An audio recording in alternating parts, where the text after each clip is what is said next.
By the way, when you're in the audience and I'm sitting here doing this, based on what we learned today, what do we do? Do we sit there going, I'm waiting for the next bit. I'm waiting for the next bit. What do? Feel good. Feel good. Yeah. Guys, you going to say that with me? Feel good. Feel good. Be happy. Be happy. Come on, better than that. Be happy. Be happy. Be happy. Be happy.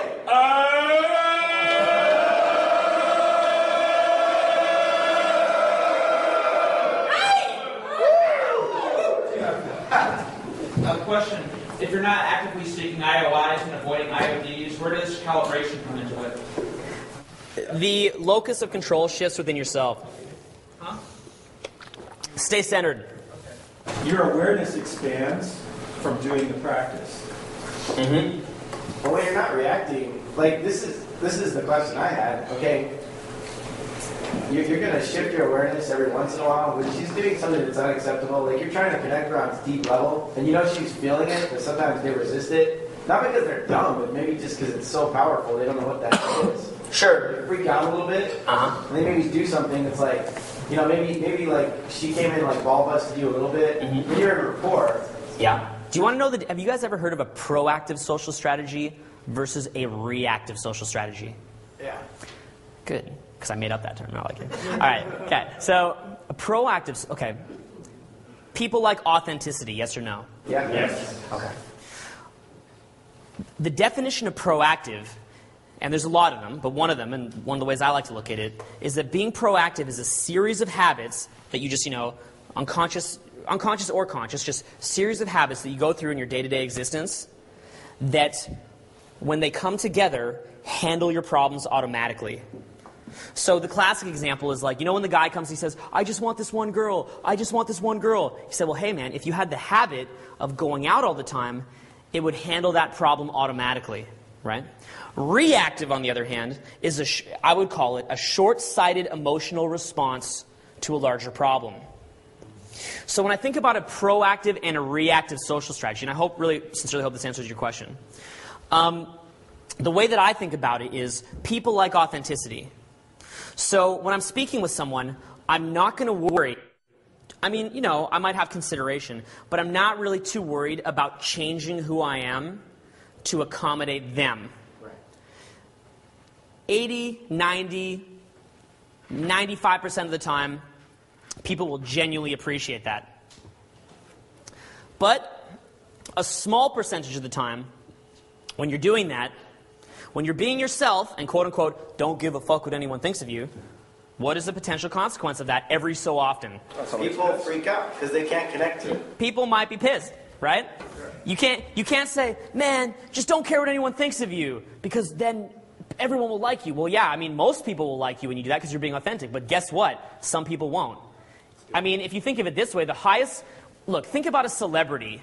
What is a celebrity? A celebrity is someone who has the ability to go in the spotlight, right, to have like cameras shoved in their face and attention shoved on them, and still act the way they act, right? Take someone like Courtney Love, for example. The same way that she is sitting in her room like that, right, is the same way that she is when you throw cameras on her.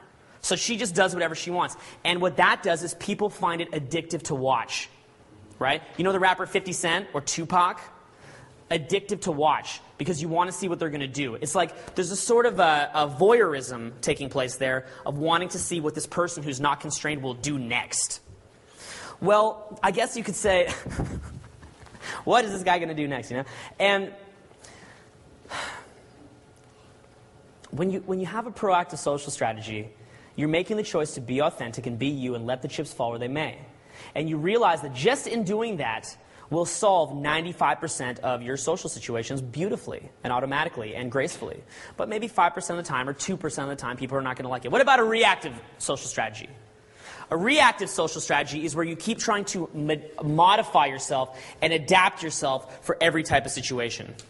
So what would be like the ultimate reactive social strategy? The ultimate reactive social strategy would be like, okay, there's these different personalities of girls and profiles of girls, and for this girl I'll try to act like this, and for this one I'll try to act like this. If she says this, I'm going to do this. If she says this, I'm going to do this. And seduction. Yeah. It's like basically you're constantly trying to react to her standards. Do you remember how I spoke about on the very first day that if you're trying to live up to the superficial standards of society, that actually does more harm than good. Even if you reach the standard, it oftentimes does more harm than good because you are now in a mode of reaction. Your day-to-day way of being is in a mode of reaction. So generally speaking, even if, being a bit sloppy on something maybe does not live up to another social standard, if that is how you feel good, it's better to live up to your own standards. Well, that's the thing. A proactive social strategy means living up to your own standards in the interaction, and maybe having which should include consideration for the other person on some level. Whereas a reactive social strategy is like, I'll keep changing myself for everybody. What do you guys think most people live in terms of their social strategy? Proactive or reactive? Reactive. Do you think that might cause a little bit of performance anxiety? Yes. Right? A little bit of, when you're always trying to modify yourself. A little bit of performance anxiety. In many ways, approach anxiety, certain forms of it could be dubbed as performance anxiety. Because say you're sitting with your friends and you're very quiet, and then you have your pickup man persona. You're like, oh, okay, like I'm being like a fucking slug right now, trying to draw energy off my environment, just like, looking at the surface of things. Oh, there's a girl. Oh, now I've got to like pull myself in and walk up and be like that. It's like a performance anxiety because you don't feel like it's really you. Yeah. But hey, you know what? You got to start somewhere, right? Mm-hmm. You got to start somewhere. I mean, if if you're still in your old bad habits and you see a girl, maybe you should use that as motivation to start somewhere and see the advantages of it. So, even if it's not ideal right away, you got to start somewhere. Anyway, so to answer your question about calibration, look, you can calibrate, and you want to know what's funny? When you're in the moment, a lot of calibration is natural. A lot of calibration you're born with. And actually trying to analyze it and hyperanalyze it moves you away from that natural calibration that you learned as you grew up. So, usually it handles itself. Anyway, look, think of acting through your own intentions. And like I said, acting through your own intentions is an ideal that you move towards throughout your life as you peel back the layer. Think of acting through your own intentions as being a magnet. And whenever you're acting through your own intentions, you feel the girl drawing more closely towards you.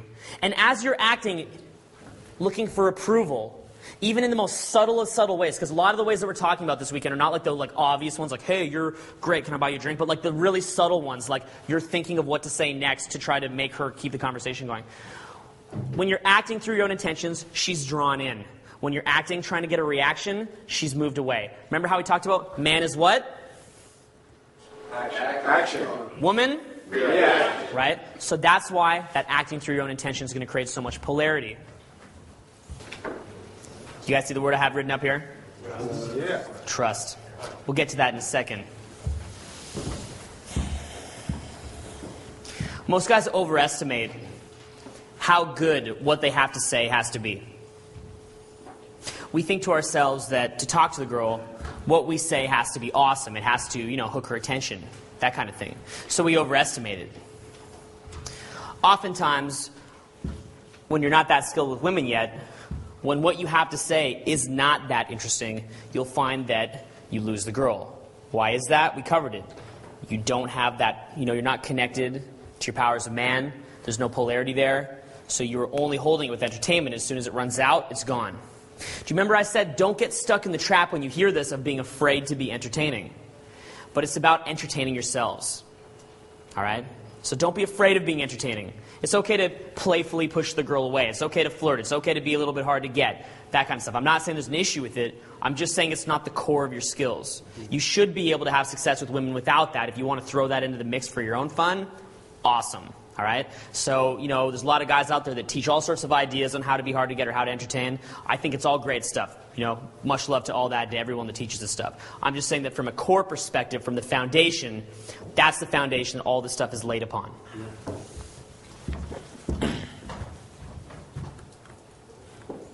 So, thinking. Thought. What is thought? What is thinking? There's different kinds of thought, isn't there? On one level, there's going into your mind and recalling past events. There's projecting into the future. Then there's also like those split second. Is it thoughts or is it just awareness? You know what I'm saying? Like when you're moving around, when you're doing things. When you're having that great night and you're just acting, you're not really thinking, you're just aware. and it's happening through you. You're not really having to think, it's just happening through you. How do we get there? The first thing is knowledge. That's the first step of all this. Knowledge. Understanding that it works. Because you know what? If you don't understand that this works, you'll never even try it. So when you walk up to a woman, is it best to have a good idea of what you want to say? No. And start thinking about what you're going to say as you approach? No. What is best? What do you want in your mind as you approach a woman to talk to her? Whatever I say is going to work. Nothing! All right? The guys that I see that are the most skilled can approach a woman with nothing in mind. There's nothing in their minds. There's nothing going on. They're just feeling good. Remember we talked about the swagger? Just feeling good. There's no need for that preparation, you see, because I think this is the core understanding. When you're speaking with the woman and what you have to say is jumbled, right? Because the woman wants you to be able to speak. If you are fumbling all over yourself, of course she's going to be losing attraction. But when you really get down to the root of it, an attractive guy is an attractive guy. The self is always coming through. And when you're fumbling your words, is it really that she says, oh, this is just not entertaining enough, I'm leaving? Or is it that when you're fumbling your words, it's that you're communicating to her that you have been disconnected from your power as a man, and you've communicated to her your fumbling, stuttering thought processes, your disjointed, scattered mind, because you're not able to communicate. That's really the issue, all right? It's not that what you have to say is not good enough. It's not that what you have to say did not meet her lofty standard, all right? These girls are not like, I have a lofty standard of what a man has to say to me. And if he does not meet that loftiness, I'm going to go to the bathroom or go to dance. That's not what this is. It's that she senses that you are scattered. It's like, what is this guy? Right? What is this guy? He's scattered. Okay, it was nice. It was great to meet you. Have fun. See you later. That's really what it is. And, when I talk about being blown off, I want to stress very carefully here that, a lot of the time that you do get blown off, it's just because the girl really does have to go, or maybe it's because, she's just weird or stuff like that. You don't need to take ownership of it. But I'm just saying, the majority of the time when you're doing well, it will stick. All right, so that's what I'm talking about here. So how do we get there? Well, first we have that knowledge. Lowering your standards. In fact, I've had a lot of guys say to me that if there's one thing that they got out of this, is that they realized that they didn't have to say the perfect thing. Like, by lowering your standards, you can feel confident in what you have to say. Why? Because it's coming from you. That's why. There's two rules in this. Two core principles that you have to have in mind in order to allow that flow. Because what I'm trying to do is I'm trying to unclog you guys here. I want to see you guys unclogged. I want to see you guys spewing forth words whenever. All right? None of this I ran out of things to say syndrome. So the two beliefs. The first one, what you have to say is valuable purely because it comes from you. That's it. When you're talking to a gorgeous girl and whatever she says, some girl that you're attracted to, and what she says, you like it. Why? Because it's coming from her. That's it. What you have to say is valuable because it's coming from you. And next, how about as far as how interesting the content is? Well, the way I would say it is this. What you have to say is interesting, not because of the content, but because she's interested in what you find interesting. Have you guys ever been speaking to a girl about something that you like, and maybe it's not the kind of topic that a girl would be into on her own, but you find it interesting? All right, so look, it doesn't need to be the perfect thing to say. We're going to expand on this topic maybe later today, most likely tomorrow. But you see, the best way that I know to turn off all that noise, because ultimately when you can't think of something to say, it is noise. It's noise that's blocking you, right? Like, if you're talking to your 11-year-old niece, you don't run out of things to say. You run out of things to say when you want something. We'll get more into that. So look, I want to allow you guys to flow. I want to teach you guys how to turn off the noise. And what that's going to come down to is, like I said, trust, and it's trust in yourself. So let me expand on that. Do you remember we said yesterday that in an emergency, most people in general, not that strong, right? They can't handle it. Why? Because there's too much resistance to what's going on. So you remember how I said walk up with nothing in your mind? Walk up with nothing in your mind, right? Most people are like resisting the situation. They're like, oh, I don't know what I'm going to say. I don't know what I'm going to say. And they're resisting. And it's creating all this like negativity and blocking them. To me, when I'm walking up, all I'm thinking is like, oh, I'm expanding out the party. Oh, let's see if she's cool, right? These are the kind of basic things that I'm thinking. Oh, I want to ask this question. That's it. Oh, here, I want to ask a girl this question. Hey, I want to meet this girl. Let's see if she's cool. Oh, hey, let's expand out the party. Those are like, that's basically your three things. Like, let's see if she's cool. Let's expand out the party. Let's ask this question. That's about the maximum of what I'm thinking. And how far ahead am I thinking? I might be thinking, ooh, my foot is moving forward. This foot is moving forward. Oh, my hand appears to be extending out through some unknown force and pulling her in. All right? That's all that's going on. I'm not thinking ahead. I'm not trying to be a step ahead of myself. I'm just letting the flow happen so that it's 100% natural, at least ideally, 100% natural. So when you think of thinking, this is why it's so counterintuitive. This is so counterintuitive, it's not even funny. What is man's greatest asset, essentially, along with social bonds? What's our greatest asset? Thinking, right? Logic. Thinking. In almost all endeavors, thinking is your greatest asset. But in meeting women, thinking is your greatest weakness. You know, it's the greatest hindrance. It's how you get in your own way. And when you approach a woman and you're not thinking a step ahead, here's what's amazing about it. When she can sense that you're just feeling good in your own body and not thinking a step ahead, she's like, who is this guy? Because it's cocky, right? Like, you know how women respond to like guys that have that little, I don't know if I want to say cocky, if that's the right word, but it's like that little sort of edge of cockiness in a guy. And it's kind of like that youthful masculinity, right? And when you're just kind of sitting there talking to a girl and you're not thinking a step ahead, a lot of the time she'll just start giggling uncontrollably. And she'll say, and she doesn't, and what'll happen is it almost like she feels so much attraction, it puts so much social pressure on her, she'll just start saying, what?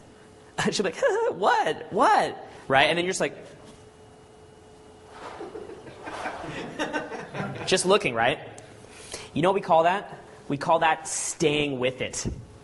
Not trying to diffuse the tension. Do you guys see that? Not trying to go into your head to diffuse the tension, staying with the tension. That's why there's something incredibly flirtatious about just being able to look a girl in the eyes and just staying with the tension. Just being with it, like being, right? Are you resisting it? No, it's called non-resistance, right? You're just like, this is what's here. I'm just observing. I'm conscious of it, but I'm not self-conscious of it. So there's incredible cockiness that's there, and an incredible ability to build attraction that you have, just that comes from within yourself. As a man, you have this like innate ability. You don't, it's like a tool that you're born with, right? To create attraction within a woman, that masculinity that you can get in touch with. So it's a cool thing to find out about, that you've got this thing that you maybe didn't even know you had. The way that I think of it is like a childlike attitude. It's a childlike, I see, I take type attitude. You guys ever seen a little baby reaching out for a cookie? Mm-hmm. Right? You know, if you take a little piece of cake or a cookie or something by the kid just goes, and he tries to get it, right? Can you get mad at the kid? No. Could you possibly get mad at a cute kid just trying to take what he sees, what he likes, right?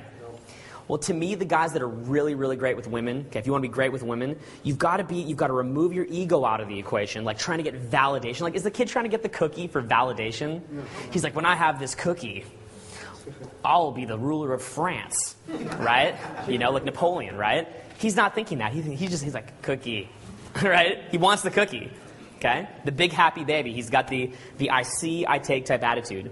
And you can't really get mad about that, can you? Like no woman can like be angry at a guy who just has that really pure self-esteem that he just likes her, right? It's like she knows. It's like this guy, like in her mind, she's like, this guy likes me. He can't help it, all right? And there's something that's just very attractive about that because there's none of this ego, this weight, this sucking of value, this emotional vampire leeching of needing validation. I think a lot of you guys, who here's had a girlfriend who is needy and then afterwards realize how unattractive needy behavior is? Anyone ever had that experience? Like, it's so incredibly unattractive that you could never be needy ever again. Because you see it and you're like, that's what this looked like? Like, that's what I was doing? Oh my God, right? Like, it just boom. Like, I think, after having, been in a few relationships and now being in a longer term relationship, I don't think that I'm even capable of neediness at this point. Because, like, it's not that necessarily I'm the most centered guy in the world or something, but it is so icky. Like, neediness and taking value, it's just such an icky feeling that I would not want to put that into anybody. All right? So it's just blah. Anyway,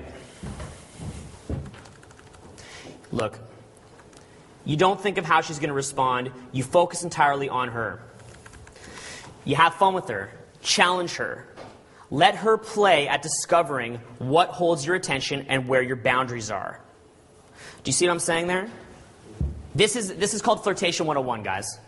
Flirtation 101. Let her find out how she can hold your attention and where your personal boundaries are. It's like a girl playing with her dad almost. It can have that kind of vibe to it.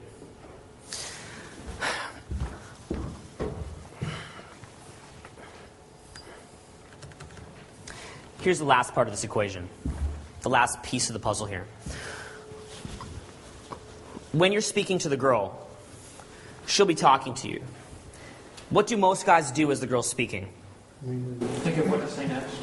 Yeah, you guys catch that? And Linian, sure. But do you guys see that? Yeah. Thinking of what to say next. Why are they thinking of what to say next? They want her reaction to be positive to what they're getting from her. Like, they're giving her feedback, and they need her to react to the feedback so that it pumps their state so they can feel like, oh, this is going well. Yeah. So the conversation doesn't die. So the conversation doesn't die? Yeah, both of those reasons are the two reasons. So you see, you think that it's helping you. Like you're thinking of what to say next, and that's helping you to maintain attraction with that woman. But it's not. What you really want to do... Okay, you know what's funny? You know how most, like, social conditioning advice that we get, like, about how to handle women? Most of it's kind of weird and, like, not very effective. Well, you know how, like, they say, you should listen to the woman. Like, you should just listen to her. A guy that knows how to listen, that's so attractive. And, of course, we hear that, and we're like, that sounds so chode. Right? Like, just listen to her, man. Listen to her feelings, right? But actually, when taken from this perspective, like, in the same way that be yourself is such bad advice for the average chode, right? It's like, be myself. Well, I just want to lavish this girl with gifts, expensive gifts. I'll be myself, right? And it's such bad advice. Well, in the same way, it's like, you just got to listen to her, right? So the chode hears this, and he's like, I just got to listen to everything she says. So he's like, right? And it's just such horrid, nasty advice. But in the same way that be yourself can come full circle, just listen to the girl, it can come full circle. Because when the woman is speaking to you, think of it not so much as the doing, like the talking. It's like, don't think of it so much as the doing, but like the coexistence, like the being, all right? Just being together. You can listen to what she's saying, and the actual words of what she's saying, don't judge them. Here, follow this. Don't judge them, don't interpret them, don't compare them, and don't label them. You guys catch that? Judgments, comparisons, labels, interpretations, that does not need to be taking place when you're talking to a woman who you're attracted to. All right? You're not in a business meeting. You are not doing you're not doing a feasibility plan for a business here. All right? Okay? You're not trying to solve a disease. You're just trying to bond with the girl. So, you're speaking with her and she's talking to you, and you can enjoy just listening to what she's saying. So what do you focus on? Okay, so it's like, all right, so I'm not supposed to think. I listen to what she's saying. What most guys will do is they're like, okay, so she's talking about lollipops. They're like, lollipops this. Here's how I relate lollipops to my own life. Here's my interpretation of what she's saying. Here's how I compare it to other stories about lollipops that I heard. And there's that opaque wall where there's no real authentic communication going on between you and the girl. So what you want to do is you want to rip down that wall of judgments, interpretations, comparisons, and labels. And you just want to be with what she's saying. So you listen to every word that's coming out of her mouth. Hear the sounds of it. Hear the resonation that's in her voice. Here, especially if a woman has strong polarity, right? Because when I say that, you learn to see the depth of the woman, a lot of people might think, oh, that means she's highly intelligent, like academically intelligent. And it can mean that, and I can find that, at times I can find that very attractive. But what it can also mean is like the core feminine nature that she has. And that's coming through like in the sound of her voice, in the vibe that you're getting off of her, and the energy that you're getting off her. And this is how you can build an insane inferno of chemistry. That's really what it is, all right? To build really intense chemistry, you can see the depth in her, not just as like a smarty pants, but like as a woman, all right? You can see the depth in her as a woman. So she's speaking to you, and you don't judge what she's saying, all right? Now, you can playfully judge it, right? Like, if you want to kind of like, mess around a little bit, you can say, what? You got to be kidding me, right? And but look at it. It's not really that you're even necessarily having a problem with what she's saying. You're just playfully drawing a boundary. And you can do that, or not. Or you don't even need to. It's really entirely up to you. But the thing is that when you're speaking with her, you just let her talk. And then she finishes, right? She finishes what she has to say. What do most guys do when the girl finishes what she has to say? Try to establish commonalities right? or whatever. Establish commonality, say their perspective on it, fill in the silence. Isn't that what they're trying to do? Yeah. Let's quickly fill in the silence. Well, look, if you're stuck in your head, like, okay, say that she finishes talking, and then there's silence now, right? And then then you go in your head and you're like, oh, I can't think of what to say. What should I say now? And then you take a pause like that, probably is done. Agreed? Yes. Yep. But what about when she just finishes talking? Again, remember how I was talking about just feeling good within your own body, right? You're feeling good with your own body, and you're just like that, right? Like you're just feeling it. You're almost like feeling the after effects of what she's saying, and you're like, right? And then you just look at her, right? And you ponder it. You're like, and then she maybe starts to giggle or something like that because you're staying with the tension. You're not resisting the tension. You're not resisting like that awkwardness. You're staying with it. So you stay with it. And then she waits, right? And probably what's happening while she's waiting, anticipation is building, right? Because now we're creating something called, maybe you heard of it, sexual tension. You guys ever heard of sexual tension? All right? So you're staying with the tension, all right? You're not trying to diffuse the tension. You're not going into your mind. You're not retreating into your mind. You're not flinching and retreating into your mind, into your little shelter, your little bullshit shelter of judgments, interpretations, labels, comparisons, because that is a shelter. All right? Do you guys understand that your entire cognitive model of judgments,